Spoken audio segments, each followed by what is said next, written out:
મહત્વપૂર્ણ સમાચાર। ધનસુરા બાયડ હાઈવે પર આવેલા કોલ્ડ સ્ટોરેજમાં એમોનિયા ગેસ લીકેજિંગની ઘટના સામે આવી છે। શ્રી રાધે કોલ્ડ સ્ટોરેજમાં અગમ્ય કારણોસર ગેસ લીકેજિંગની ઘટના સામે આવી છે।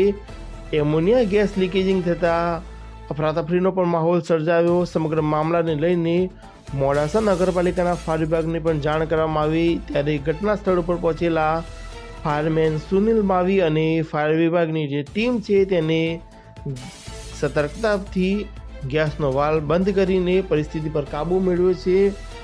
જે પ્રકારે ઘટનાના દ્રશ્યો આપ જોઈ શકો છો સમાચાર 31 પર કે ગેસ લીકેજિંગની ઘટના અને ત્યારબાદ ઘટના સ્થળ ઉપર પહોંચેલી મોડાસા નગરપાલિકા અને ફાયર વિભાગની ટીમે પરિસ્થિતિ પર કાબૂ મેળવ્યો છે। ગેસ લીકેજિંગની જે ઘટના છે તેને લઈને જે આસપાસના લોકોને શ્વાસ લેવામાં મુશ્કેલી સહિતની અસર પણ વર્તાઈ।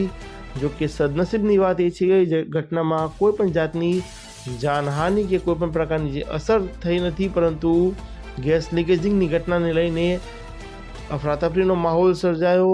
શ્રી રાધે કોલ્ડ સ્ટોરેજની ઘટના છે કે જ્યાં કુલિંગ માટે વપરાતા એમોનિયા ગેસ જે લીકેજિંગ થયો અને તેને લઈને મોડાસા નગરપાલિકાનું જે ફાયર વિભાગ છે તેને જાણ કરવામાં આવી। ઘટના સ્થળે પર પહોંચેલા સુનિલ માવી અને ફાયર વિભાગની ટીમે ઘટના સ્થળે પહોંચીને વાલ્વ બંધ કરીને પરિસ્થિતિ પર કાબૂ મેળવ્યો છે। ગેસ લીકેજિંગની અસર પણ વર્તાઈ, પરંતુ કોઈ પણ જાતની જાનહાનિ નથી સર્જાઈ।